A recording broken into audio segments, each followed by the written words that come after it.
बिस्मिल्लाहिर्रहमानिर्रहीम। अज़ीज़ नाज़रीन, अस्सलाम अलैकुम। क्या आपने कभी ये सोचा कि लफ्ज़ मायूसी किस कदर हमारे दिलो दिमाग के लिए मुज़िर है, बल्कि मुतासिर करती है? और आपको क्या लगता है कि ये लफ्ज़ नाउमीदी या फिर मायूसी आपके लिए मुनाफा बख्श है?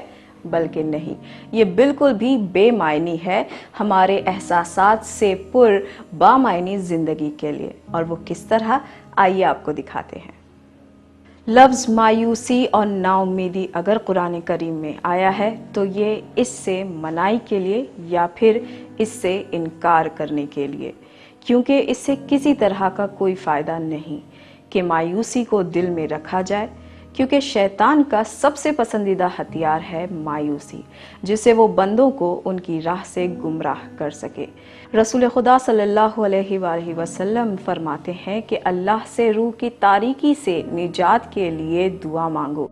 हदीसों में मिलता है कि मायूसी दिल को कमज़ोर बनाती है, हौसलों को पस्त करती है और आगे बढ़ने से रोकती है। और शैतान को इससे ज़्यादा खुशी हासिल होती है कि वो अल्लाह के बंदे के दिल को गमगीन करे और इसे उदास करे। और इसी वजह से हमें चाहिए कि हम खुश रहें, मस्बत ख्याल रखें और अपने परवरदिगार के बारे में नेक और अच्छा ख्याल रखें। अल्लाह पर कामिल यकीन रखें कि अल्लाह है, और उस पर एतमाद की यकीनी आपके हर अमल में आपको खुशी देगी और हर हालत में मसरूर रखेगी।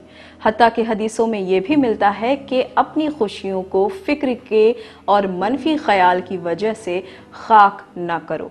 अपनी मनफी ख्यालात से अपनी फ़तह को फ़रेब ना दो। अपनी मनफी नज़रियात से खुशियों को तबाह ना करो।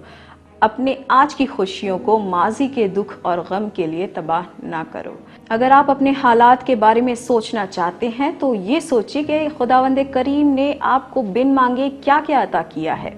तो अल्लाह पर यकीन रखें कि वो अगर किसी शय से दूर करे तो इसमें सिर्फ आपकी भलाई है और बेहतरी है। आप तो उस वक्त सो रहे थे जब आपके लिए की गई दुआ के एवज में खुदावंद करीम ने जन्नत के दरवाजे खोल दिए। ये शायद इसलिए कि माजी में आपने किसी गरीब की मदद की, या फिर किसी मगमूम शख्स को खुशियाँ बांटी, या फिर अपनी मुस्कुराहट की ज़कात दी, या किसी बेसहारा को मदद के लिए हाथ दिया। इसलिए कभी भी किसी नेक अमल को कमतर ना समझें, बल्कि अल्लाह से दुआ करें, और जब दुआ कबूल हो तो खुश हो जाएं, और अगर दुआ कबूल ना हो तो 10 गुना उसका शुक्र अदा करें कि इससे पहले दुआ की मकबूलियत में हमारी मर्ज़ी थी और दुआ के ना कबूल होने में उसकी मर्ज़ी है। तो नाजरीन, ज़िंदगी काफ़ी छोटी है, जिसे गम, गुस्सा, मायूसी से गुजारने के बजाय एक ऐसे दिल के मालिक बने जिसमें खुशी और सुकून का बसेरा हो।